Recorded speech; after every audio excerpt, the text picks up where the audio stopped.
Miss Marple and Scandal under the Mistletoe Bough. Welcome to Cafe Tales. I am Ailey, your host. I feel truly grateful to see so many of you return each evening. I'd love to know, why do you enjoy these gentle mysteries so much? Write it below and remember to subscribe for new tales every day. Now let's step into tonight's mystery together. Chapter 1. The Invitation to Harbury Hall. December afternoon was drawing to its early close as the motor car turned through the stone gates of Harbury Hall. Miss Jane Marple, wrapped in her good traveling coat with a fur collar that her nephew Raymond had given her 3 Christmases past, peered through the window with interest.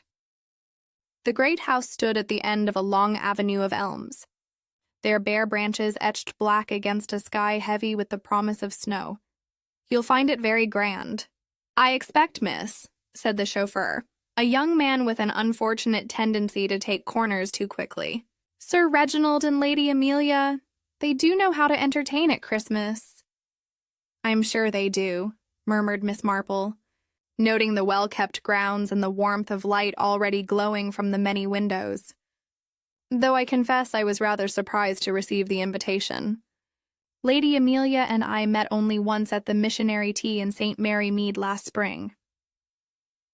The chauffeur made no reply to this, perhaps sensing that no reply was required. Miss Marple continued to observe. The house itself was Elizabethan, or perhaps Jacobean, with later additions that spoke of prosperity and taste. Ivy clung to the eastern wall, and even in winter the garden showed signs of careful tending. It was, she thought, the sort of house where things were done properly, where traditions were maintained, and where secrets might be kept very neatly indeed. The motor drew up before the entrance, and almost immediately the great oak door opened. A butler of magnificent bearing descended the steps to assist with her modest luggage. "Miss Marple, welcome to Harbury Hall. I am Bridges." "Lady Amelia is in the drawing-room receiving guests before dinner." "How kind," said Miss Marple, allowing herself to be conducted inside. The entrance hall was festooned with holly and ivy, great swags of greenery that filled the air with a sharp, clean scent. A Christmas tree stood in the corner, its decorations catching the light from the fire that blazed in the enormous hearth. The house had that particular quality of warmth and preparation that spoke of money spent generously, but also, Miss Marple fancied, of something performed almost as a duty. There was welcome here, certainly, but perhaps not quite ease. Lady Amelia Harbury rose from her chair as Miss Marple was announced. She was a handsome woman in her mid-50s, perfectly dressed in dove-gray silk that brought out the silver in her dark hair. Her smile was gracious, her hands extended in greeting. "Miss Marple, how delightful that you could join us." "I do hope the journey wasn't too tiresome." "Not at all," said Miss Marple. "The countryside is beautiful, even in winter, and the anticipation of a proper Christmas house party is always cheering." "We do try to maintain the old traditions," said Lady Amelia. Something flickered across her face as she spoke, gone so quickly that Miss Marple might have imagined it. "Let me introduce you to some of our guests." A stout gentleman with a military bearing bowed briefly. "Colonel Mortimer, retired from the Indian Army. Neighbor, don't you know? Come every Christmas for 30 years. 40, corrected a sharp-featured woman beside him. "I'm Mrs. Treadwell from the village. I keep the church flowers and assist Lady Amelia with the charity arrangements." Miss Marple exchanged pleasantries, noting the way Mrs. Treadwell's eyes darted about the room, missing nothing, approving little. Rather, she thought, like old Miss Hartnell at home, who always knew everyone's business and was determined to think the worst of it. "And this," said Lady Amelia, her voice taking on a note that might have been pride or might have been something else entirely, "is my daughter Clara." The girl who rose from the window seat was perhaps 23 or 24, fair-haired and pretty in the English manner. She had been crying, Miss Marple noted, though she had attempted to disguise it with powder. The girl's smile was strained. "How do you do, Miss Marple?" I hope you'll enjoy your stay." "I'm quite certain I shall," said Miss Marple gently. The girl reminded her of young Miss Creed, who had wept so prettily when the curate had disappointed her at the church social. That had ended badly, as she recalled. The drawing-room door opened again, and a tall, dark-haired young man entered. He moved with easy confidence, though Miss Marple detected a certain watchfulness in his eyes as they swept the room. "Ah, Charles," said Lady Amelia, her tone noticeably cooler. "Miss Marple, may I present Mr. Charles Denham? He is engaged to my daughter." "Congratulations," said Miss Marple, studying the young man with interest. He was handsome in a theatrical sort of way, with features that would photograph well. His clothes were expensive, but slightly too fashionable, suggesting a man who cared greatly about appearances. "Thank you," said Charles Denham. He moved to stand beside Clara, reaching for her hand. She pulled it away with a movement that tried to seem casual, but failed entirely. Before this small drama could develop further, a whirlwind in emerald green taffeta burst into the room. "Aunt Amelia, I'm so sorry I'm late. I was absolutely positive my train was at 3, but it was at 2, and I only just caught it by abandoning all dignity and running like a housemaid with her skirt tucked up." The young woman was dark where Clara was fair, vivid where Clara was pale. She embraced Lady Amelia enthusiastically, and then turned to survey the room with bright, assessing eyes. "You must be Miss Marple." "I'm Lydia Trent, the disreputable cousin from London. Aunt Amelia is terribly kind to keep inviting me despite my shocking behavior." "Not at all shocking," said Lady Amelia quickly. "You're young, my dear. 26 is hardly young. Aunt Clara's younger than I am, and look how much more respectable she is." Lydia's gaze moved to Charles Denham. "Hello, Charles. How perfectly domestic you look." Miss Marple observed that Charles Denham had flushed slightly, and that Clara had gone very pale indeed. The sound of the dinner gong resonated through the hall, and Bridges appeared in the doorway. "Sir Reginald asked that everyone should assemble," he announced. As the party moved toward the dining room, Miss Marple found herself walking beside Colonel Mortimer. "Always a good show, the Harbury Christmas," he remarked. "Though things seem a bit strained this year, what? Not quite the usual jolly atmosphere." "Perhaps," suggested Miss Marple mildly. "Christmas brings families together, and that is not always entirely comfortable." "Ah, quite right. Quite right. Too much intimacy. Bad as too much port." Sir Reginald Harbury greeted his guests at the dining-room entrance. He was a large man, fit and prosperous, with the air of someone accustomed to being obeyed. His welcome was hearty, but his eyes, Miss Marple noticed, were hard and calculating. When Charles Denham entered, Sir Reginald's expression did not alter, but his jaw tightened perceptibly. He did not speak to the young man at all. "Help in approaching me?" "I thought my husband's coldness toward him was simply snobbery, disapproval of a match with someone who had no family connections. I never imagined Reginald knew the truth." "Charles must have been so frightened, trying to find his family, not knowing how we would receive him," said Clara. "He was cautious," said Miss Marple. "That much is clear from the letter fragment. He had discovered Sir Reginald's fraud during his investigation into his own origins, and he attempted to use that knowledge as leverage, not for blackmail, but for acceptance. A desperate strategy, perhaps, but understandable." Lady Amelia's eyes filled with tears. "I never even had the chance to speak with him, to tell him that I had thought of him every day since he was taken from me. The engagement to Clara was his attempt to become part of the family, but of course it could never have proceeded to marriage. He would have revealed the truth before it came to that. But Reginald couldn't wait, couldn't trust." "Your husband," said Miss Marple gently, "was a man whose entire life was built on deception. The fraud from 1893 ruined an innocent man and his family. Sir Reginald has lived for 30 years in fear of that truth emerging. When Charles appeared with evidence of his crimes, Sir Reginald saw only threat, not the possibility of redemption. Inspector Crane entered the room, looking weary but satisfied. "I've just had word from London. They found additional evidence of Sir Reginald's fraudulent dealings going back decades. It seems Charles Denham had been quite thorough in his research. The man who went to prison in '93 was Charles's adoptive father's brother. That's how he first learned of the connection. So Charles was seeking justice for his adoptive family as well as reunion with his birth family," said Miss Marple. "Indeed. He was quite a remarkable young man by all accounts. His adoptive parents had recently died, which is what prompted him to search for his birth mother. He never intended to cause scandal or pain. He simply wanted to belong somewhere." Lydia Trent appeared in the doorway. Her usual vivaciousness dimmed. "May I join you?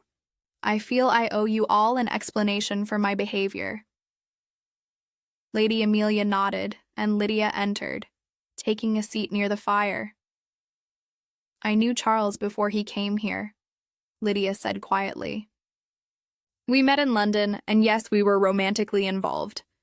But when he told me about his plan to approach his birth family, I encouraged him. I thought it was terribly brave. The engagement to Clara was my idea, actually. I suggested it as a way for him to be accepted into the household while he built up the courage to reveal the truth." "And the kiss under the mistletoe?" Clara's voice held no accusation, only curiosity. "Was meant to create a scandal that would give Charles an excuse to break the engagement, without dishonoring you. We thought, if he appeared to be the faithless one, you would be spared any shame. But we misjudged terribly. We didn't realize that the scandal would make him even more of a target for your father." "None of us realized what Reginald was capable of," said Lady Amelia. "I've been married to him for 30 years, and I never truly knew him." Miss Marple's needles clicked steadily. "We rarely know people as well as we think we do. Even those closest to us can harbor secrets that would astonish us. It's one of the sadder truths of human nature." The company sat in silence for a moment, each lost in private reflection. Outside, the snow had stopped falling, and the sun was breaking through the clouds, casting a pale winter light across the grounds. Colonel Mortimer appeared, dressed for departure. "I've arranged for a car to take me home. Can't stay under these circumstances, you understand. But I wanted to say goodbye properly." "You're very kind, Colonel," said Lady Amelia. "I'm sorry your Christmas was so dreadful. Not your fault, dear lady. Not your fault at all. You were protecting your family as best you knew how. Can't fault a mother for that, even if the method was ill-advised." Mrs. Treadwell followed shortly after, her departure less sympathetic but equally swift. She would, Miss Marple reflected, dine out on this story for years to come, though doubtless her version would grow more dramatic with each telling. By mid-morning, Miss Marple herself was preparing to leave. Her small bag was packed, and Bridges had arranged for a car to take her to the station. Lady Amelia walked with her to the door. "Thank you, Miss Marple, for everything, for seeing the truth, for giving me back my son's memory, unsullied by false accusations. I did only what needed to be done. But I would counsel you, Lady Amelia, to be honest with Clara about everything from now on. Secrets have a way of poisoning families far more effectively than any chemical compound." "I will. We've already begun talking, really talking, for perhaps the first time in years." As Miss Marple's car pulled away from Harbury Hall, she looked back at the great house, its windows reflecting the winter sun, the mistletoe still hanging above the doorway, where it had witnessed so much tragedy. She thought of Charles Denham, a young man seeking only to belong, and of Sir Reginald, whose fear of exposure had led him to commit the ultimate crime. She thought of Lady Amelia's desperate attempt to protect her family, and of Clara and Lydia, both now reconciled in their shared grief for a man who had been brother and lover, but who had been, above all, simply human. The season of peace, Miss Marple murmured to herself as the car turned through the gates, often reveals the most restless of hearts. The snow began to fall again, gently covering the footprints that led from the ballroom to the library, from the drawing room to the conservatory, from the past to the present. By evening, the grounds of Harbury Hall would be smooth and white once more, as though nothing had disturbed their winter tranquility. But those who had lived through the scandal under the mistletoe bough would carry its memory forever, a terrena reminder that even the most festive of seasons could not entirely mask the darkness that resided in desperate, fearful hearts. Miss Marple settled back against the seat cushions and resumed her knitting. There would be other mysteries, other tragedies to untangle. Human nature, she had long ago concluded, was remarkably consistent in its capacity for both nobility and wickedness. And she, in her quiet way, would continue to observe, to understand, and when necessary to ensure that truth emerged from beneath the prettiest of decorations and the most elaborate of lies. As Miss Marple took her seat, she reflected that it was going to be a most interesting Christmas indeed. The table was beautifully appointed, the food excellent, the conversation brittle. Through it all, Miss Marple listened, observed, and remembered. She had seen this pattern before in villages and drawing rooms throughout England. Something was wrong at Harbury Hall, something that lay beneath the holly and the candles and the forced good cheer. By the time the dessert was served, she was quite certain of one thing. This Christmas party had not been arranged for celebration. It had been arranged for reckoning. Chapter 2. Mistletoe and Music. The ballroom at Harbury Hall had been transformed into something approaching fairyland. Garlands of evergreen looped from the high ceiling, interspersed with white ribbons and clusters of red berries. Candles blazed in the great chandeliers, their light reflected in the polished floor and the tall mirrors that lined the walls. A string quartet occupied the corner dais, filling the air with a waltz that spoke of Vienna and elegance, and times that perhaps had never existed quite as remembered. Miss Marple had positioned herself in a comfortable chair near the fireplace, in company with Mrs. Treadwell and an elderly lady named Mrs. Fortescue, who lived, apparently, in the dower house and suffered from deafness that came and went according to the interest of the conversation. It was, Miss Marple had long ago learned, an excellent vantage point. From here one could observe without seeming to pry, listen without appearing to eavesdrop, and form conclusions while appearing merely to doze. "A beautiful party," remarked Mrs. Treadwell, though her tone suggested she found it nothing of the sort. "Though I must say, in my younger days we knew better than to display quite so much gaiety when there were troubles beneath the surface." "Troubles?" inquired Miss Marple innocently, her knitting needles clicking in a steady rhythm. Mrs. Treadwell leaned closer, her voice dropping to that particular pitch that carries remarkably well. "The engagement, of course. Everyone knows Sir Reginald opposed it from the start. Mr. Denham has no family to speak of, no fortune, no prospects beyond what his looks might bring him. Sir Reginald told Colonel Mortimer only last week that he'd sooner see Clara married to the butcher's boy." "How very unfortunate," murmured Miss Marple, "though I expect the young lady has her own feelings on the matter." "Young ladies always do," said Mrs. Treadwell darkly. "That's precisely the difficulty." The music swirled, and couples moved across the floor with varying degrees of grace. Clara danced with her father, her face composed but her eyes distant. Charles Denham stood near the punch table, apparently engaged in conversation with Lydia Trent. Even from across the room, Miss Marple could detect the intensity of their exchange, the way they leaned toward each other, the animation in Lydia's gestures. Lady Amelia appeared at Miss Marple's side. moving with the distracted air of a hostess, ensuring all guests were content. "I do hope you're comfortable, Miss Marple." "Not too cold. The ballroom can be drafty despite the fires." "Perfectly comfortable, thank you. It's a lovely party. The decorations are particularly charming." "The mistletoe was Sir Reginald's insistence," said Lady Amelia, and Miss Marple noted how her gaze traveled upward to where a large bunch of mistletoe hung from the ancient oak beam that crossed the center of the ballroom. "It's a Harbury tradition. Every Christmas Eve for 300 years or so, the family claims. Rather pagan, I've always thought. But tradition is tradition." There was something in her voice, Miss Marple thought, that suggested Lady Amelia would have been quite happy to dispense with this particular tradition. She followed the older woman's gaze and observed that the mistletoe hung directly above the most frequented path across the ballroom floor. The waltz concluded, and the musicians struck up something more lively.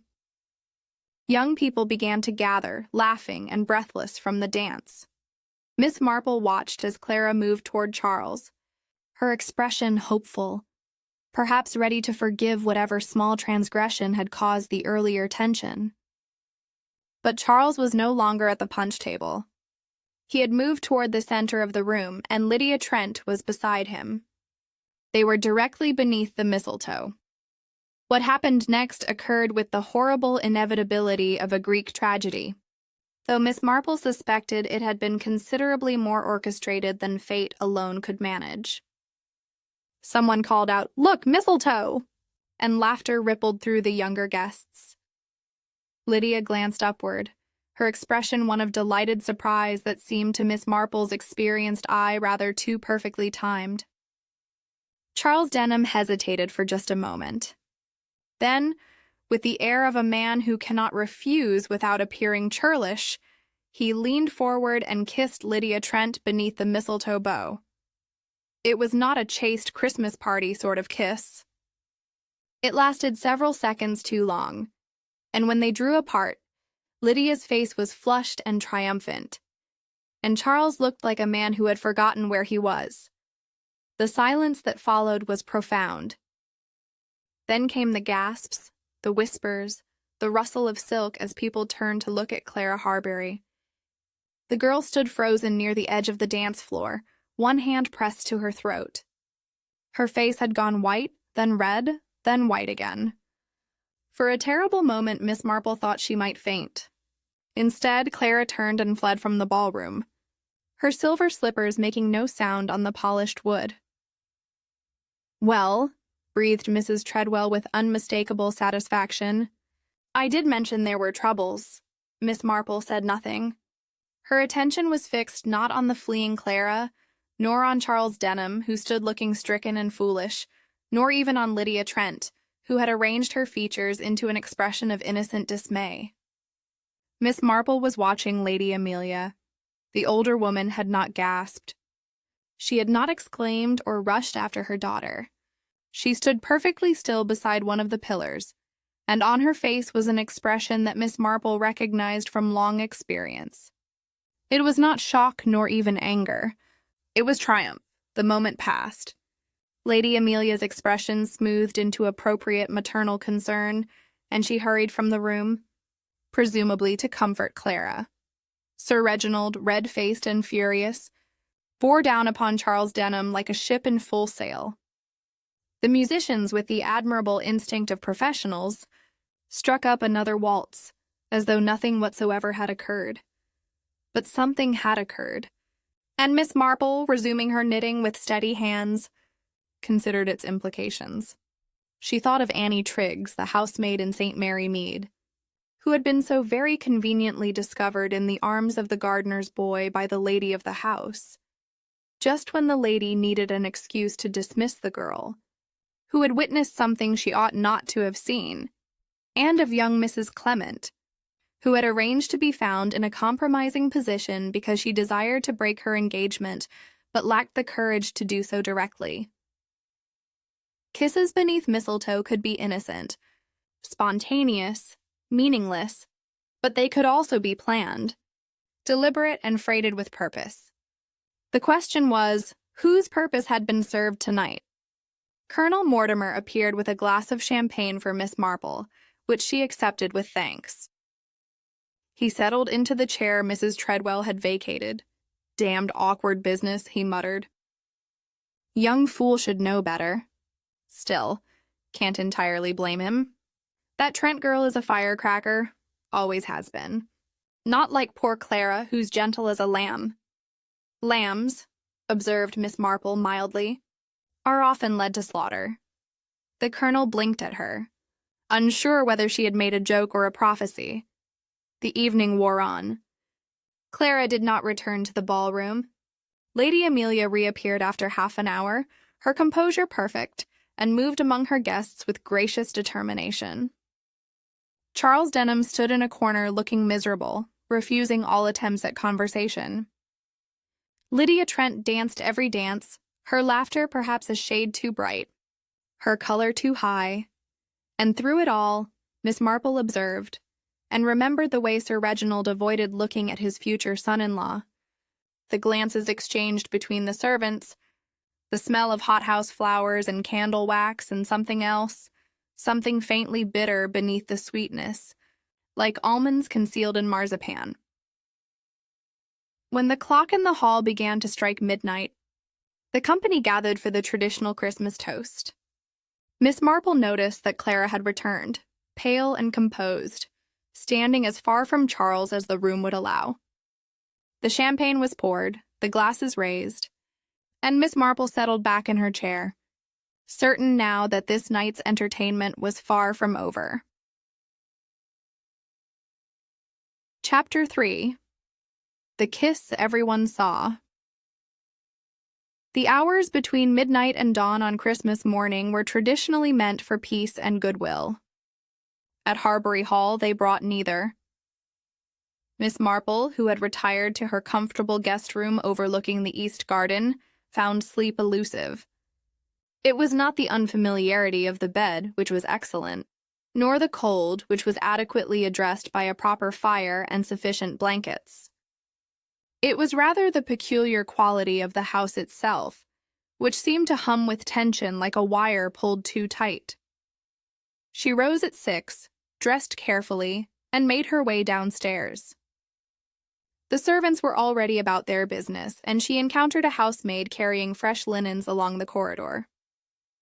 "Good morning," said Miss Marple pleasantly. "I'm afraid I'm an early riser. I do hope I shan't be in anyone's way." The girl bobbed a curtsy. "Oh, no, miss. There's tea in the morning room for any guests as wants it. Through that door and to the left."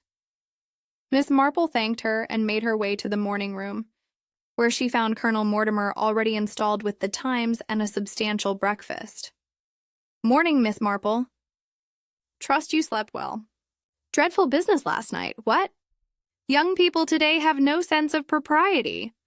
"I wonder," said Miss Marple, accepting a cup of tea from the sideboard, "whether young people ever had much sense of propriety, or whether we simply remember our own youth more kindly than it deserves." The colonel harumphed into his newspaper. The door opened, and Charles Denham entered. He looked as though he had not slept at all.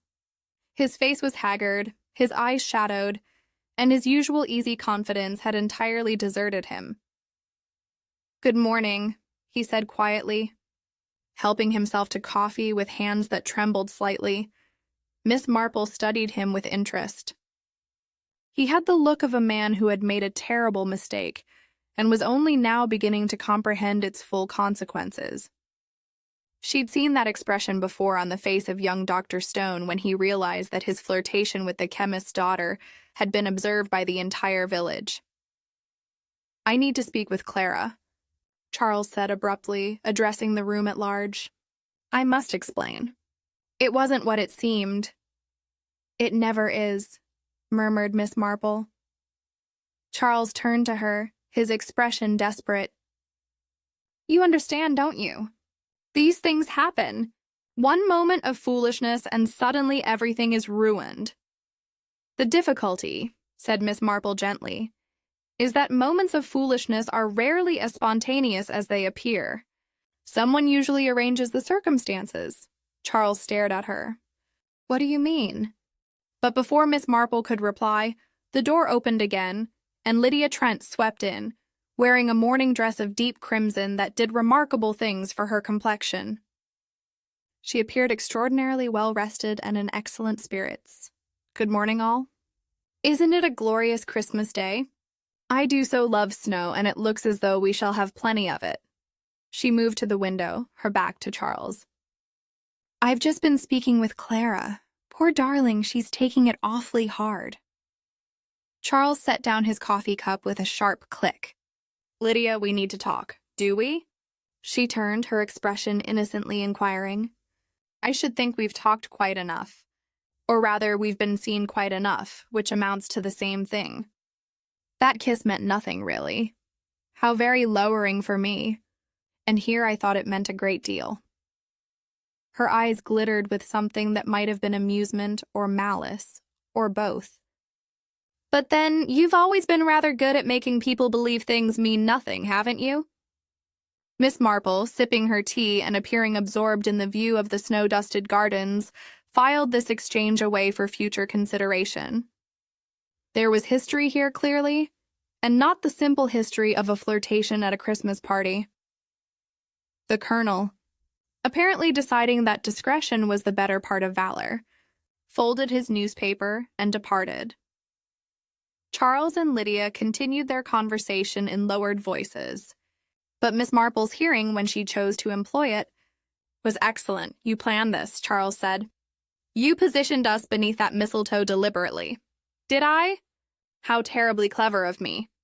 Though I seem to recall that you were quite willing to cooperate. I was trying to avoid a scene. Instead, you created one. Poor judgment, darling. Their voices were drawing closer now, and Miss Marple judged it prudent to make her presence more obviously known by rattling her teacup against its saucer. The two young people fell silent, though the air between them remained charged with unspoken accusations. The morning passed in a strained attempt at festive normality. Presents were exchanged in the drawing room, though Clara's gift to Charles remained unopened on the table, and Charles's gift to Clara was received with a stiff "thank you" and no attempt to unwrap it. Lady Amelia presided over the proceedings with determined cheerfulness, while Sir Reginald said little and drank steadily from a flask he kept in his waistcoat pocket. Miss Marple found herself seated beside Mrs. Fortescue, whose selective deafness had apparently lifted sufficiently to catch the essential gossip. I always said that young man was unsuitable, the old lady announced in a carrying whisper. Too handsome by half and no proper family. Lady Amelia should never have permitted the engagement. I had rather gathered, said Miss Marple, that Lady Amelia was not entirely pleased about it.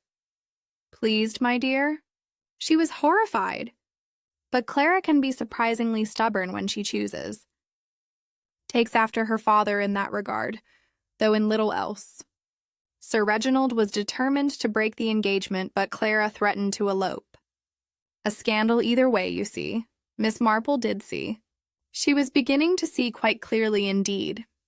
The day wore on toward evening, and the party gathered once more, this time for the Christmas Eve ball's continuation, though the atmosphere was decidedly less festive than the night before. Dinner was a subdued affair, and when the company moved to the drawing room afterward, the conversation remained stilted and uncomfortable. At midnight, Sir Reginald rose and announced that they would observe the tradition of a Christmas toast. Champagne was brought, glasses distributed, and the company arranged itself in a loose circle near the fire. Miss Marple accepted her glass and noted its contents with interest. The champagne was of excellent quality, and there appeared to be nothing unusual about it. Yet something troubled her. Some small detail that her mind had registered but not yet brought to conscious attention.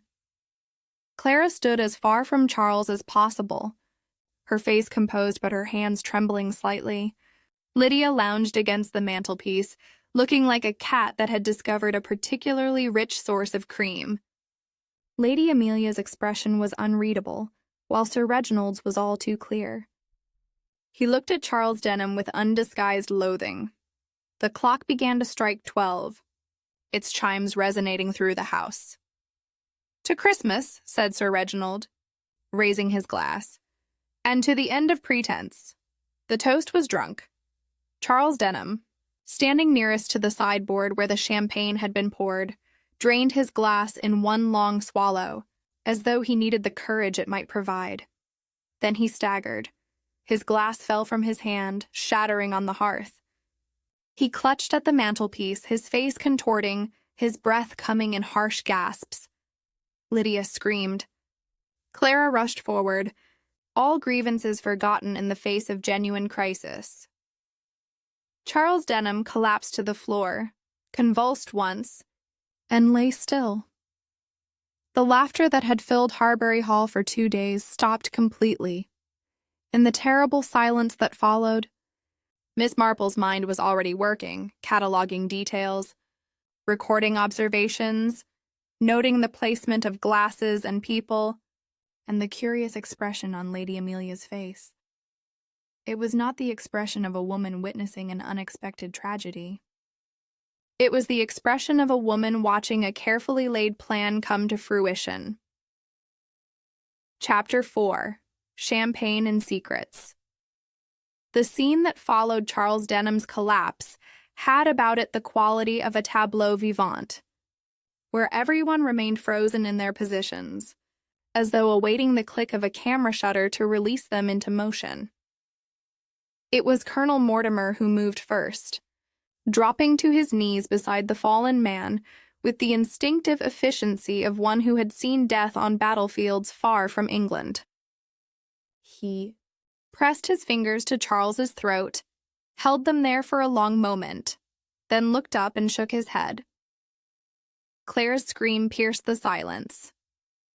She would have thrown herself upon the body, but Lady Amelia caught her daughter's arm and held her firmly, murmuring words that might have been comfort or command.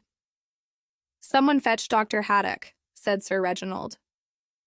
His voice was steady, but Miss Marple observed that his face had gone gray, and his hand shook as he set down his champagne glass. "He's staying at the Dower House for the holiday. Bridges, go at once." The butler, who had been supervising the serving of the champagne from his position near the door, bowed and departed with admirable composure. The remaining servants stood uncertainly, awaiting instruction. Miss Marple, who had remained in her chair throughout, now rose and moved quietly toward the fireplace.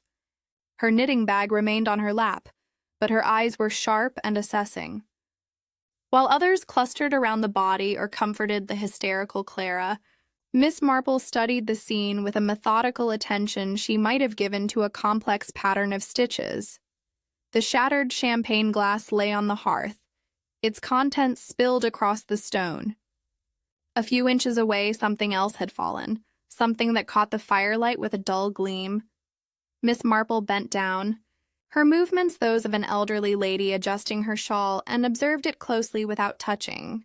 It was a sprig of mistletoe, crushed and wilted, and on one of its white berries was a distinct smear of crimson. "Lipstick," thought Miss Marple. How very interesting. She straightened and allowed her gaze to travel across the room. Lydia Trent stood pressed against the far wall, one hand to her mouth, her eyes wide with what appeared to be genuine shock. Her lips, Miss Marple noted, were painted a deep crimson. But then so were Lady Amelia's, though of a slightly different shade, and Clara, despite her distress, wore a pale rose color that had not quite survived her tears. "This is an outrage," Sir Reginald was saying, his voice rising. "An absolute outrage in my own house on Christmas Day. It cannot be borne." "What cannot be borne?" said Mrs. Treadwell, who had been ominously silent until now, "is that a young man has died. The question is, how and why?" Dr. Haddock arrived within 20 minutes, a brisk, competent man in his 60s who had attended half the county through births, deaths, and the various afflictions that lay between. He examined the body with professional thoroughness, while the company waited in strained silence. When he rose, his expression was grave. "I'm afraid," he said slowly, "that this was not a natural death. The symptoms are consistent with poisoning. I cannot be certain without a proper examination, but I believe we are looking at the introduction of a toxic substance, possibly strychnine or something similar." The gasps that greeted this announcement were followed by a babble of voices, cut short by Sir Reginald's raised hand. "Poisoning? In my house? It's impossible. There must be some mistake." "I wish there were," said Dr. Haddock, "but I've seen these signs before. The convulsions, the rapidity of onset, the manner of collapse, all point to deliberate poisoning. I'm afraid the police must be called. On Christmas Day," Lady Amelia's voice was faint. "Murder," said Dr. Haddock grimly, "keeps no holidays." The police, in the form of Inspector Crane from the county constabulary, arrived as the hall clock was striking 2.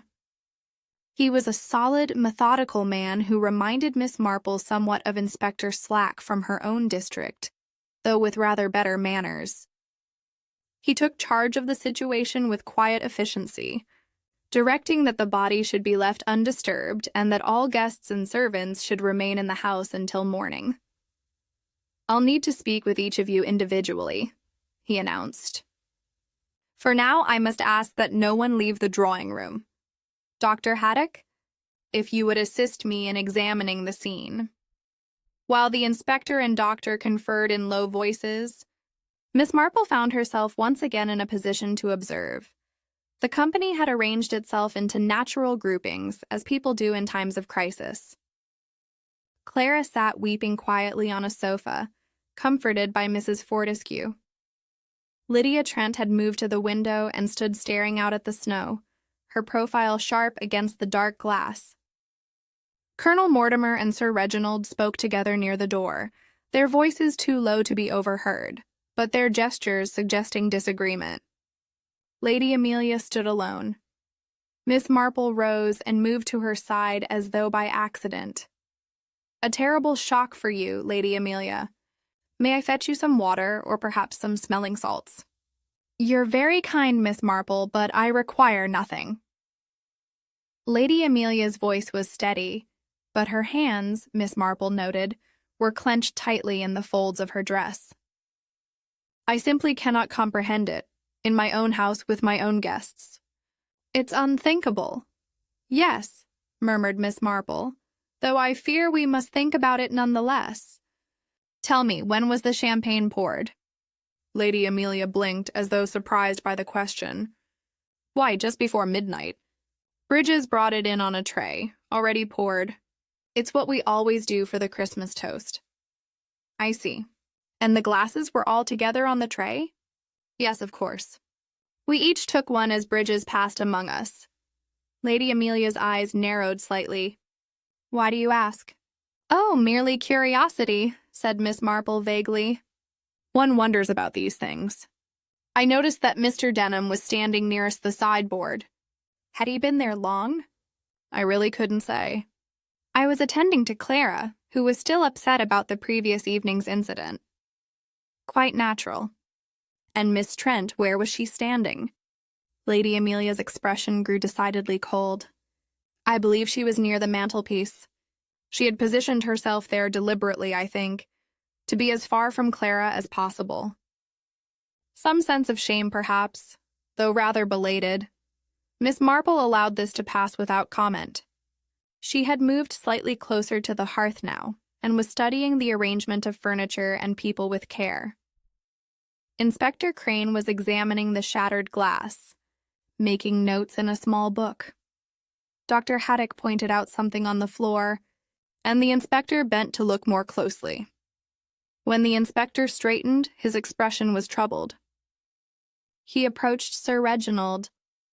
"I must ask, Sir Reginald, who had access to the champagne before it was served?" "Access, good God, man. It was in my wine cellar under lock and key. Bridges brought up 3 bottles this morning and placed them in the pantry. They weren't opened until just before midnight. And between the pantry and this room? Sir Reginald hesitated. Well, I suppose anyone might have passed through the corridor, but to suggest that one of my guests— I suggest nothing yet, said Inspector Crane firmly. I merely gather facts. Now I shall need to examine that glass more carefully. And I must ask you all to remain here while I conduct a thorough search of the premises. As the inspector moved away, Miss Marple approached the hearth once more. The crushed mistletoe still lay where it had fallen, and beside it, barely visible among the ashes, was something else. Miss Marple bent down with difficulty, her hand apparently seeking the arm of a chair for support. In the process, her fingers brushed the object and drew it slightly toward her. It was a small key, tarnished with age and heat. Miss Marple straightened, the key now concealed in her palm. She returned to her chair, her face thoughtful. Around her, the company waited in miserable silence for whatever revelations the night might bring. The champagne glasses stood abandoned on various surfaces throughout the room. Miss Marple's trained eye noted that one glass, the one that had stood nearest to where Charles had been standing before he took his own from the tray, had been moved. It was no longer where Lady Amelia had left it. Chapter 5. The maid's eavesdrop. The gray light of Boxing Day morning found Miss Marple awake and dressed well before the household stirred.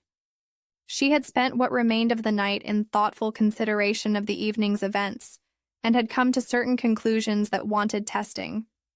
Inspector Crane had kept them until past 4, conducting his interviews with methodical persistence. Each guest had been questioned about their movements, their relationship with the deceased, and their observations of the fatal toast. Miss Marple's own interview had been brief. She had stated truthfully that she'd been seated throughout, that she had taken her champagne from the tray when it was offered, and that she had observed Mr. Denham collapse shortly after drinking his own. What she had not mentioned was the mistletoe, the lipstick, or the small key that now resided in her knitting bag. There would be time enough for such revelations when she better understood their significance. The house was very quiet as she made her way downstairs. The servants would be about their duties, but the family and guests would likely sleep late after the horrors of the night. Miss Marple, however, had always believed that the early hours were the most fruitful for observation and inquiry. She found her way to the servants' hall, where a young maid was polishing silver with fierce concentration. The girl looked up, startled, as Miss Marple appeared in the doorway. "Oh, miss! You gave me such a fright. Can I fetch you something? Tea?" "Perhaps that would be most kind," said Miss Marple, settling herself on a nearby chair with the air of one who intended to stay. "And perhaps you might spare a moment to talk with me.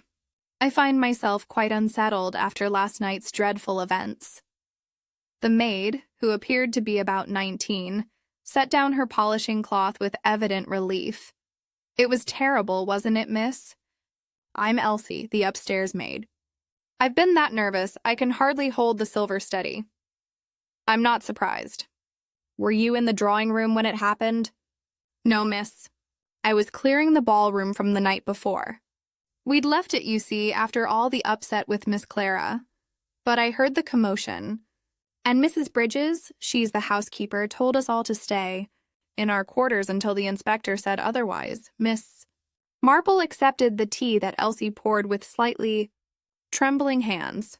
The ballroom must have required considerable tidying. I imagine it was quite late when you finished. Past midnight, miss. There was ever so much to do, what with the garlands dropping needles and the glasses everywhere, and the mistletoe, of course." "The mistletoe?" Elsie glanced toward the door, then lowered her voice. "Well, miss, it's not my place to say, but there was quite a scene about the mistletoe earlier in the evening. Before the party, I mean. I was bringing fresh linens to the guest rooms, and I heard Lady Amelia and Miss Trent having words in the gallery." Miss Marple's knitting needles began their steady click. How distressing. "I do hope it wasn't too heated. It was right fierce, miss, begging your pardon. Miss Trent, she was saying something about how Lady Amelia had no right to interfere, and that what happened under the mistletoe was nobody's business but hers. And Lady Amelia? She said. Elsie paused, clearly torn between discretion and the need to unburden herself. Do go on, my dear. Sometimes it helps to speak of these things. She said, You've ruined enough lives, Lydia. Don't ruin mine. That's what she said, clear as day. And Miss Trent? She laughed. But it wasn't a nice laugh, if you take my meaning. She said, Your life was ruined long before I came along. At least I have the courage to admit what I want. Miss Marple digested this in silence, her needles never faltering. And how did Lady Amelia respond? That's the queer thing, miss. She didn't sound angry anymore. She sounded frightened. She said, If you go through with this, you'll destroy us all. And then she saw me passing in the corridor, and they both went silent as the grave. How very awkward for you. Tell me, Elsie, did you notice anything unusual about Lady Amelia's demeanor afterward? Elsie considered this carefully. She seemed quite determined about something, miss. Later, when I was turning down the beds, I saw her coming from Sir Reginald's study with a ring of keys in her hand, the household keys, I think, what she keeps locked in her private sitting room. She looked well resolved, if you know what I mean.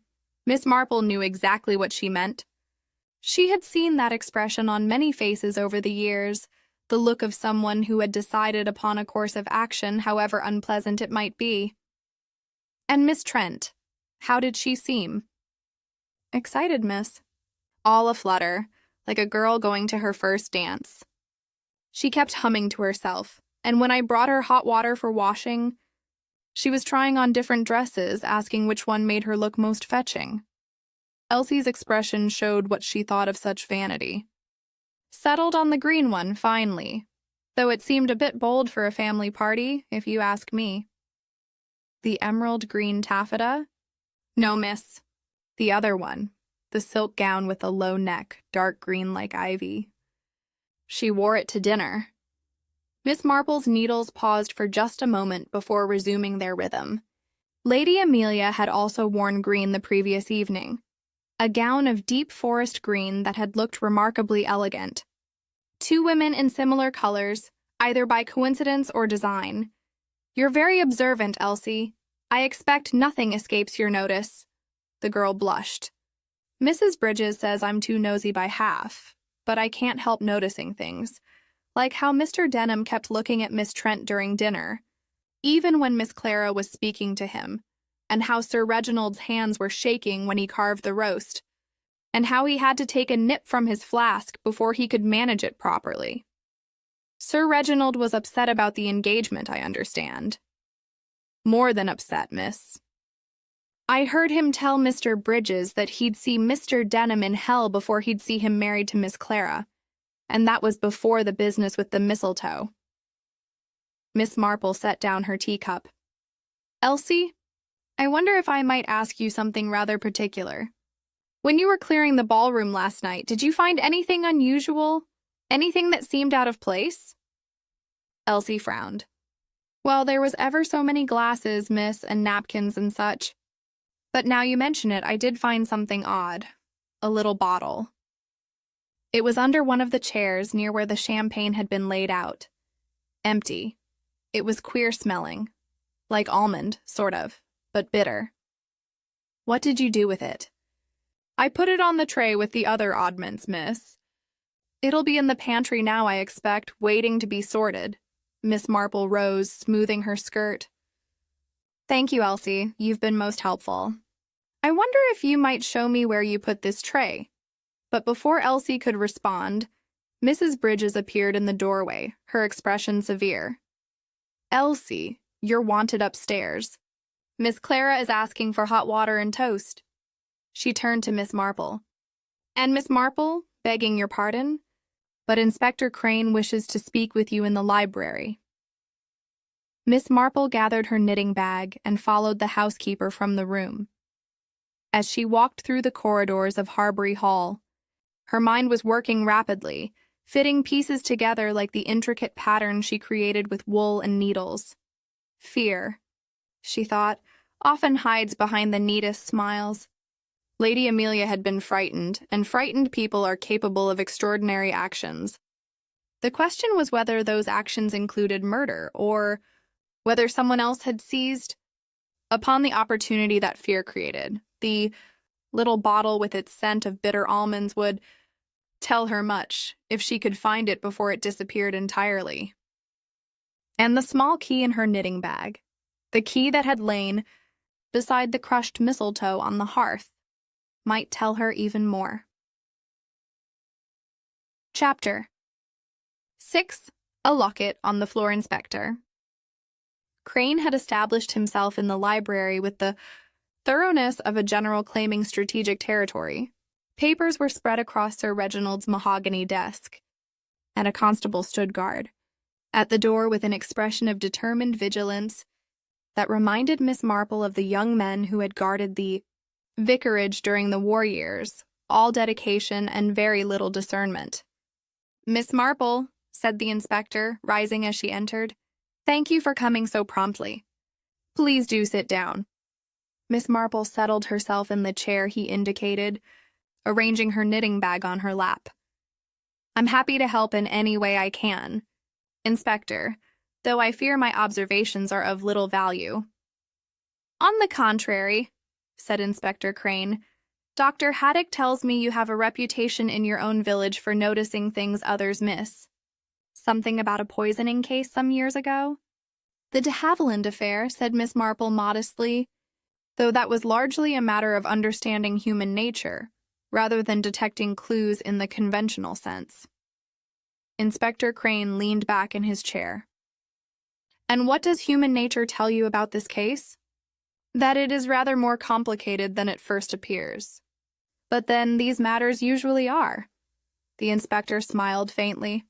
"Indeed. Now, I've been examining the deceased's effects, and I found something rather curious. Perhaps you might offer your perspective." He opened a small evidence bag and withdrew a gold locket on a delicate chain. With careful fingers, he opened it to reveal 2 miniature photographs set side by side. One showed Clara Harbury in full bridal regalia, clearly taken for the engagement announcement. The other showed Lydia Trent in evening dress, her dark beauty striking even in the tiny portrait. "Found in Mr. Denham's waistcoat pocket," said Inspector Crane. "Rather damning, wouldn't you say? A man carrying portraits of both his fiancée and the woman he kissed under the mistletoe." Miss Marple studied the locket with interest. "May I?" She took it carefully and examined both photographs, then the locket itself. The gold was worn at the edges, suggesting it had been handled frequently. The clasp was slightly loose, and when she tilted it to the light, she could see faint scratches on the back, as though it had been opened and closed many times. "2 women," murmured the inspector. "Both with reason to be angry with him, one might say. And he was engaged to one while apparently conducting a liaison with the other." "Perhaps," said Miss Marple, "though I wonder whether Mr. Denham was quite the villain he's being painted. Tell me, Inspector, where exactly was this locket found?" "In his waistcoat pocket, as I said. His waistcoat pocket." "How very odd," Inspector Crane frowned. "Odd? How so?" "Well, if one carries a locket containing photographs of 2 women, both of whom are present at the same house party, one would surely take care to keep it well hidden." "The waistcoat pocket seems rather careless, don't you think? Any valet helping a gentleman dress would be bound to notice it. Perhaps he wanted it close at hand, a reminder of some sort." "Perhaps," Miss Marple's tone suggested she thought nothing of the kind. "Inspector, I wonder if I might trouble you with something I noticed last evening. Just before the toast, I saw Mr. Denham drop something near the punch table, something that caught the light." "Drop something? What exactly?" "I couldn't be certain at the time. The light was dim, and I'm afraid my eyesight isn't what it once was, but it had the gleam of gold about it." Inspector Crane's expression sharpened. Why didn't you mention this last night? Because I wasn't certain it was relevant. But now that you've shown me this locket, I think it might be worth examining the area around the punch table rather carefully. The inspector rose immediately. Constable, fetch Dr. Haddock and meet us in the drawing room. Miss Marple, if you would be so kind as to show me exactly where you saw this object fall. The drawing room had been locked since the previous night, with another constable stationed outside. The morning light streaming through the tall windows gave the scene a different character entirely from the candlelit drama of the night before. The Christmas decorations looked tawdry now, the greenery already browning, the ribbons limp. Miss Marple led the inspector to the area near the sideboard where the champagne had been arranged. Mr. Denham was standing approximately here when I saw something fall. He bent to retrieve it, I think, but then Sir Reginald called for the toast. And in the confusion of everyone taking their glasses, I lost sight of him. The inspector dropped to his knees and began a systematic search. Miss Marple, meanwhile, allowed her gaze to travel across the room, reconstructing the positions of the various players in last night's tragedy. "Here," said Inspector Crane suddenly. In his palm lay another locket, identical in size and style to the first, but containing only a single photograph. The face that looked out from the miniature was that of Lady Amelia Harbury, though taken many years ago when she had been young and quite lovely. "Good Lord," breathed the inspector. "What does this mean?" Miss Marple resumed her knitting, which she had somehow managed to continue throughout the search. "I rather think it means, Inspector, that love triangles rarely stay in tidy shapes. They tend to overlap in the most unexpected ways. You're suggesting that Denham was involved with Lady Amelia as well? But she's old enough to be his mother?" "Age," said Miss Marple gently, "is no barrier to foolishness, Inspector, though I suspect the involvement, if such it was, took place rather a long time ago. That photograph looks to have been taken 30 years past at least." Inspector Crane stared at the locket in his hand. "But this changes everything. If Lady Amelia and Denham had some history together, that would explain Sir Reginald's hostility toward the engagement. A man doesn't want his daughter marrying someone who had an affair with his wife." "Assuming that is what happened," said Miss Marple, "we must be careful not to leap to conclusions." "But the evidence is suggestive, certainly, but evidence can be arranged. Inspector, someone wanted us to find these lockets. The question is, who and why?" Dr. Haddock entered the room, slightly out of breath. "You sent for me, Inspector?" "Yes. Tell me, Doctor, you examined the body thoroughly last night. Was there anything in Denham's pockets aside from the usual items?" Dr. Haddock consulted his notes. "Handkerchief. Wallet containing approximately $30. A railway ticket stub from London to here, dated 3 days ago. Some loose change and the locket you already showed me. Nothing else. You're certain? No papers, no letters?" "Quite certain. I catalogued everything myself." Miss Marple looked up from her knitting. "Inspector, I wonder if it might be wise to search Mr. Denham's room. If he was carrying one locket on his person, there might be other items of interest in his belongings." "I've already conducted a preliminary search, but nothing of significance was found." "Sometimes," said Miss Marple, "the most significant things are those that appear insignificant at first glance, a hotel receipt perhaps, or a theater ticket. Small things that establish connections and timelines." The inspector regarded her with new respect. "Very well, Doctor. Would you join us?" Miss Marple: "I should be grateful if you would accompany us as well. Your eye for detail seems remarkably acute." They made their way upstairs to the room that had been assigned to Charles Denham, a comfortable chamber overlooking the front drive.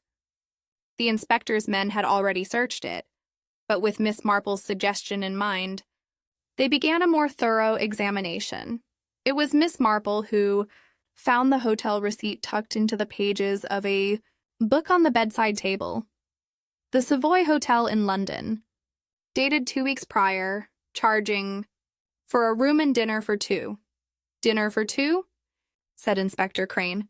Any way of knowing who the second person was? Miss Marple turned the receipt over.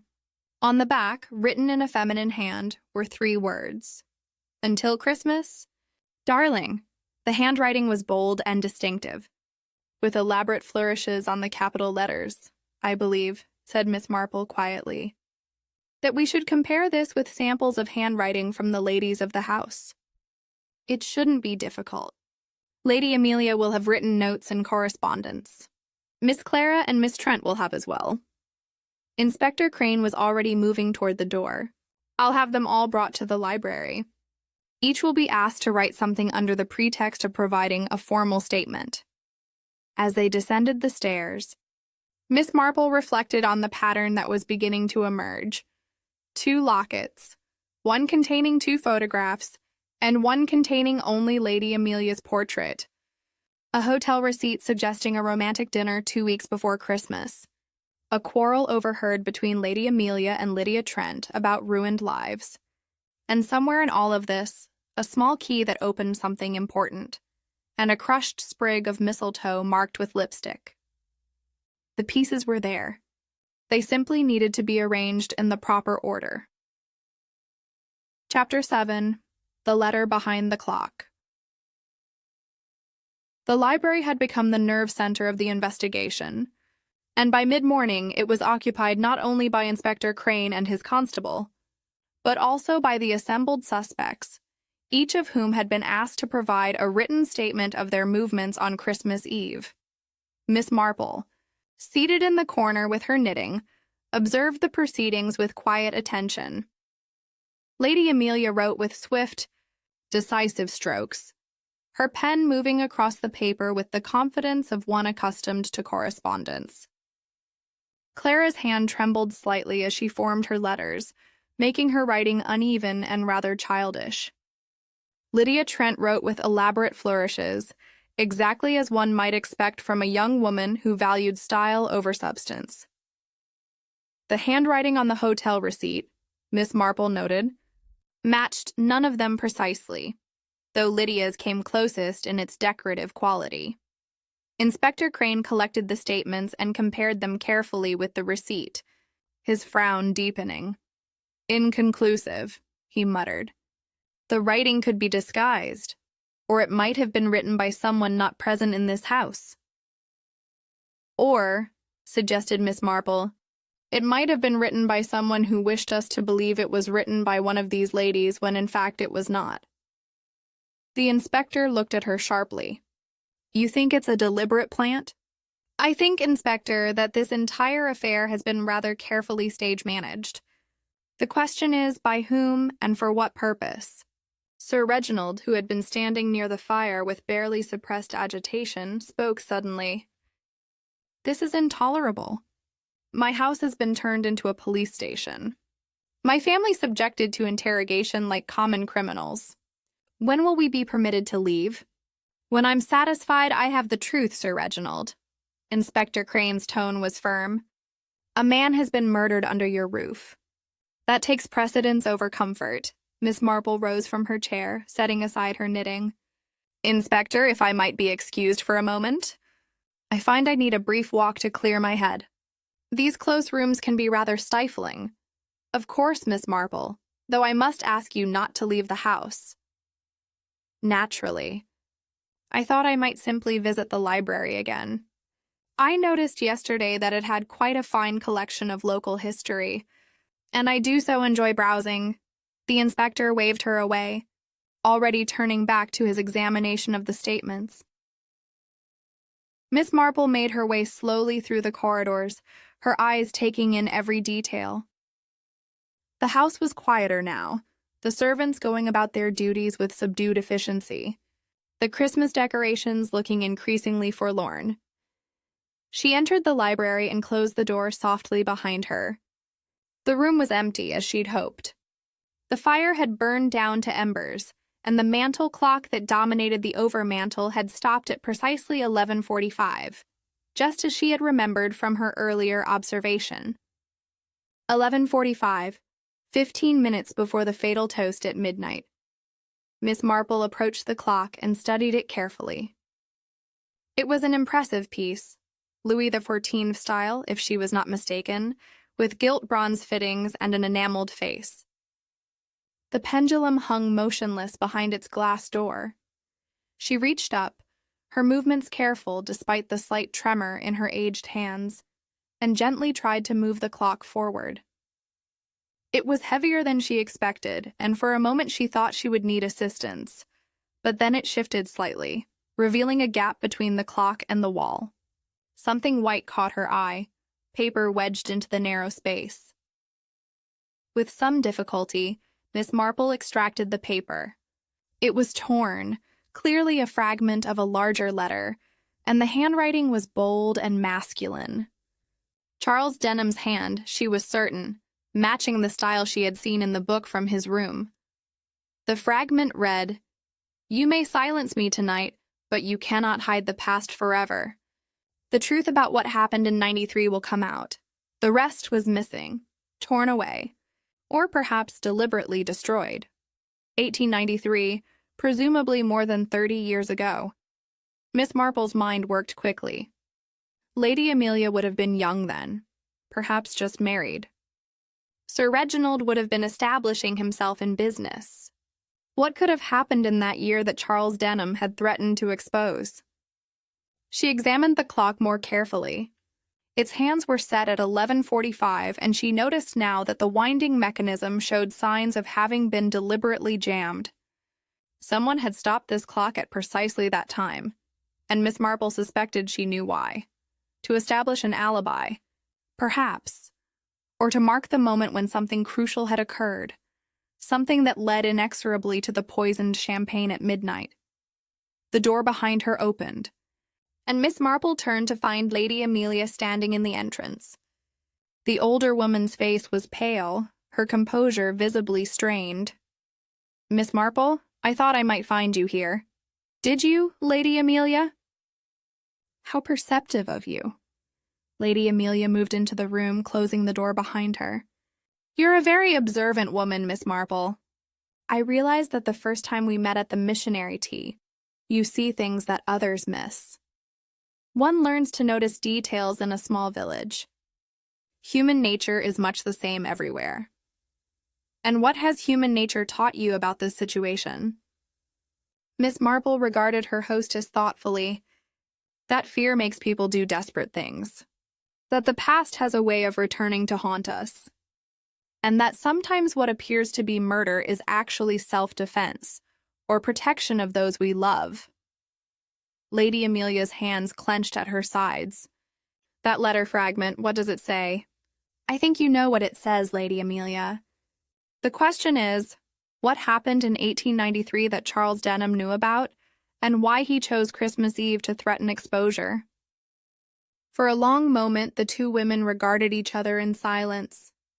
Then Lady Amelia sank into a chair, her carefully maintained composure finally cracking. "It wasn't about me," she said quietly. "The scandal, it was about Reginald. Charles had discovered something, some evidence of wrongdoing from years ago. He threatened to take it to the authorities unless what? Unless Clara broke off the engagement. He said it was for her own good, that she deserved to know what kind of family she was marrying into. But I think he simply wanted to be free of her without appearing to be the villain." Miss Marple folded the letter fragment carefully. "And so you decided to stop him." Lady Amelia looked up, her eyes bright with unshed tears. "Wouldn't you have done the same, to protect your family, to prevent a scandal that would destroy everything?" "Perhaps," said Miss Marple, "but I wonder—" "Lady Amelia, whether you acted alone, or whether someone else had even stronger reasons to want Charles Denham silenced forever." Chapter 8. The Woman in the Green. Dress Lady. Amelia's question hung in the air between them, unanswered. Miss Marple, however, was saved from immediate reply by the sound of voices in the corridor outside. Inspector Crane was calling for someone, his tone urgent. "We shall have to continue this conversation later," said Miss Marple quietly. "But I would advise you, Lady Amelia, to tell the inspector the truth. Half-truths and evasions only make matters worse." Lady Amelia rose, drawing herself up with visible effort. "The truth, Miss Marple, is rarely as simple as one might wish." They returned to find Inspector Crane in conversation with Mrs. Treadwell, who had apparently requested an audience. The sharp-featured woman was speaking with considerable animation. "I feel it my duty to report what I observed, Inspector. On Christmas Eve, just before midnight, I saw a woman in a green silk gown leaving the ballroom by the side door. She was moving very quickly, almost furtively, and she was carrying something in her hand. Can you describe this woman more precisely?" "She had dark hair, I believe, though the light was dim. The gown was unmistakable, however, a deep green like forest shadows, with rather a daring neckline. Not the sort of thing a respectable woman would wear to a family gathering." Miss Marple observed Lydia Trent, who stood near the window. The young woman's face had gone pale, her hands gripping the window frame. "Miss Trent," said Inspector Crane, "I believe you wore a green gown that evening." "I wore emerald taffeta to the ball," said Lydia, her voice steady despite her pallor. "Not silk. But you also own a green silk gown." "I own several green gowns, Inspector." "Green is fashionable this season," Mrs. Treadwell interrupted. "The woman I saw was wearing silk. I'm quite certain of it. The fabric has a particular sheen." Inspector Crane turned to Lady Amelia. "Lady Amelia, what were you wearing on Christmas Eve?" The question clearly surprised her. "I wore gray for dinner, and later changed to a gown of forest green silk for the toast. It seemed appropriate for Christmas, I see. And did you leave the drawing room at any point between 11:45 and midnight?" Lady Amelia hesitated, and in that hesitation Miss Marple saw the confirmation of what she had already suspected. "I did step out briefly," Lady Amelia said finally. "I needed to compose myself. The events of the previous evening had been most distressing. Where did you go?" "To the conservatory. It adjoins the drawing room, and I find the scent of the plants calming. Were you carrying anything?" Another pause. "My handkerchief. Nothing more." Miss Marple, who had been listening carefully, now spoke. "Inspector, I wonder if I might have a word with you privately." They withdrew to the far corner of the room, out of earshot of the others. Miss Marple kept her voice low. "I think it would be advisable to examine Lady Amelia's green gown, Inspector, particularly if it has been recently cleaned or laundered." "You suspect something specific?" "I suspect that someone who handled poison might have gotten traces of it on their clothing, and I suspect that someone who was aware of this might have attempted to wash it away." Inspector Crane's eyes narrowed. "You think Lady Amelia poisoned Denham?" "I think Lady Amelia put something into his glass. Whether it was poison or merely a sedative is another question entirely." Within the hour, Lady Amelia's green silk gown had been retrieved from her chamber. It hung by the fire in her sitting room, the fabric still slightly damp, and even from the doorway, Miss Marple could detect a faint bitter scent, almonds, the same scent Elsie had noticed on the small bottle found beneath the chair in the ballroom. Inspector Crane summoned Lady Amelia to her own sitting room. The woman entered with her head held high, though her face was ashen. "Lady Amelia," said the inspector gravely, "I must ask you directly. Did you put something into Charles Denham's champagne glass?" For a long moment she said nothing. Then slowly she nodded. "I did, but it wasn't poison. I swear to you, Inspector, I never intended to kill him." "Then what did you intend?" Lady Amelia sank into a chair, her hands twisting in her lap. "To silence him, to stop him from speaking. I had obtained a sedative from Dr. Haddock some months ago when I was having trouble sleeping. A strong dose, he warned me, would cause unconsciousness within minutes. I thought, if Charles collapsed before he could make his accusations, if he appeared to be drunk or ill, no one would believe anything he said afterward." "So you administered this sedative when?" just before the toast. I positioned myself near the sideboard where the champagne glasses had been arranged. In the confusion of everyone gathering, I slipped the powder into his glass. It dissolved almost instantly. And the bottle? I dropped it near the chairs and kicked it underneath, hoping it would be swept up with the other debris. I hadn't realized the maid would notice the smell. Inspector Crane paced the room. Why, Lady Amelia? What was Denham threatening to reveal? Lady Amelia looked at Miss Marple, a plea in her eyes. Miss Marple nodded slightly, encouraging her to continue. It was a business matter from 30 years ago. Sir Reginald was involved in a partnership that ended badly. There were accusations of fraud, of misappropriated funds. Another man took the blame and went to prison. He died there, and his family was ruined. Charles had somehow discovered evidence that Reginald was actually responsible, and Denham was going to expose this. He said he would go to the police unless Clara ended the engagement. He claimed he was doing it for her sake, to spare her from being associated with a family built on dishonesty. But I think he simply wanted to be free to pursue Lydia, without appearing to be the one who broke faith. So you decided to drug him to prevent this revelation? Yes. I thought, if he collapsed dramatically, if he appeared to be intoxicated or unwell, any accusations he made afterward would be dismissed as the ravings of a man who couldn't hold his liquor.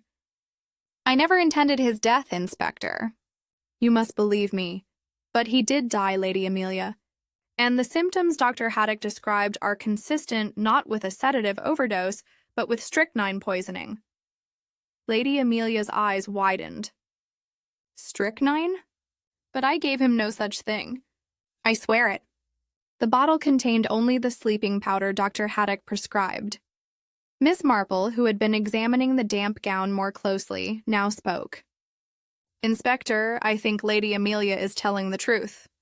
The scent on this gown is from bitter almonds, which suggests prussic acid, not strychnine, and prussic acid might be found in a sedative preparation. But Dr. Haddock said the death was consistent with strychnine. Perhaps, said Miss Marple quietly, because strychnine was also administered by someone else, someone who saw Lady Amelia's actions and sees the opportunity to commit murder while ensuring that suspicion would fall upon her. Inspector Crane stared at her. You're suggesting two people poisoned Denham's drink? I'm suggesting that Lady Amelia acted first, intending only to incapacitate, but someone else acted afterward, adding a fatal dose of actual poison. The question is, who had both the opportunity and the motive to do so? Lady Amelia had begun to weep quietly, the tears she had held back finally overwhelming her composure. I've been such a fool. I thought I was protecting my family, but I've only made everything worse. Miss Marple regarded her with a mixture of sympathy and calculation. Protection of family was one of the oldest motives in the world. But was Lady Amelia the only one who had felt that particular imperative on Christmas Eve? Chapter 9. Confession. Before the fire, the drawing room at Harbury Hall had become a stage for the final act of the drama. Though not all the players yet knew their roles, Inspector Crane had summoned everyone to gather there as dusk fell on Boxing Day, the gray light filtering through the tall windows, lending an appropriate solemnity to the proceedings. Miss Marple had spent the afternoon in quiet contemplation, her knitting needles moving with steady purpose as she reviewed every detail. Every conversation, every small inconsistency that had troubled her from the beginning. The small key from her knitting bag now rested in her palm, hidden within the folds of her wool. The company assembled slowly. Clara sat beside her mother, both women showing the strain of the past 24 hours. Lydia Trent had positioned herself near the fire, her usual vivacity subdued. Colonel Mortimer and Mrs. Treadwell occupied chairs near the door, while Sir Reginald stood by the window, his back to the room, staring out at the snow that had begun to fall again.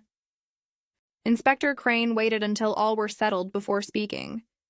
I have asked you all here because certain facts have come to light that require clarification.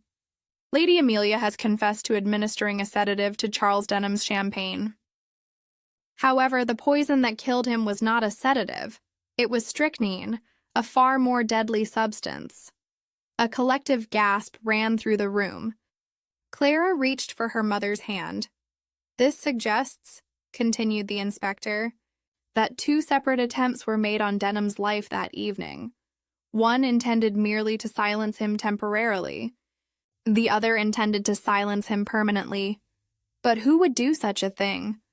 Mrs. Treadwell's voice was shrill with excitement, poorly disguised as horror. Miss Marple set down her knitting and rose from her chair. Inspector Crane, who had been warned by Dr. Haddock that Miss Marple had a talent for seeing through to the truth, nodded his permission. Thank you. I've been considering this matter very carefully, and I believe I've arrived at an understanding of what truly happened on Christmas Eve. It is rather complicated, I'm afraid, and it requires us to look not at one relationship, but at several overlapping ones. She moved to the center of the room, a small figure commanding attention despite her age and apparent frailty. We have been assuming that Charles Denham was the villain of the piece, a young man with no fortune, engaged to one woman while apparently involved with another, carrying lockets with photographs of both, a man who threatened to expose an old scandal unless he was released from an unwanted engagement. But I wonder if we have misunderstood his role. Entirely. Sir Reginald turned from the window. What do you mean? I mean, Sir Reginald, that Charles Denham was not the blackmailer. He was the investigator. The letter fragment I found behind the clock was not a threat to expose your past crimes. It was a warning that someone else intended to do so. The room fell silent. Miss Marple continued, her voice steady. The locket containing 2 photographs was placed in his pocket after his death, I believe, to create the impression of a romantic entanglement. The real locket, the one containing only Lady Amelia's photograph, was the one he actually carried, and he dropped it near the punch table because he was trying to show it to someone as evidence. Evidence of what? Demanded Inspector Crane. Of the fact that Charles Denham was actually Lady Amelia's son. The shock that greeted this statement was profound. Lady Amelia made a small sound, half gasp, half sob. Clara stared at her mother in disbelief. Miss Marple nodded gently. The scandal of 1893 was not Sir Reginald's business fraud, though that was real enough. It was an illegitimate child born to Lady Amelia before her marriage. The child was given up for adoption, and the matter hushed up. But Charles Denham had discovered the truth, and he came to Harbury Hall not to blackmail anyone, but to meet his birth mother and half-sister. This is preposterous, said Sir Reginald, but his voice lacked conviction. Is it? The engagement to Clara was a fiction, a way to gain access to the family without revealing the true relationship. I suspect Charles hoped to be accepted once the truth was known, to become part of the family he had never known. But someone in this house could not allow that to happen. Lady Amelia was weeping openly now. It's true. Charles was my son. I was very young, barely 17, and the father was unsuitable. My parents arranged for the child to be taken away and raised elsewhere. I married Reginald 2 years later. He never knew. But I did know, said a voice from the doorway. Everyone turned to see. Dr. Haddock standing there, his medical bag in hand, but it was Sir Reginald who spoke next, his voice heavy with defeat. I discovered the truth 6 months ago, when Charles first approached me privately. He had documents, proof of his birth. He wanted my blessing to reveal himself to Amelia and Clara as family. I convinced him to wait, to let me prepare them, but I had no intention of allowing it. Inspector Crane moved forward. Sir Reginald, are you confessing to the murder of Charles Denham? I am. The word seemed to age him years in an instant. Amelia's sedative gave me the opportunity I needed. I saw her slip the powder into his glass. After the champagne was poured and distributed, I found a moment to add my own contribution. Strychnine from the garden shed, kept for dealing with rats. I knew the sedative would be found and Amelia would be blamed.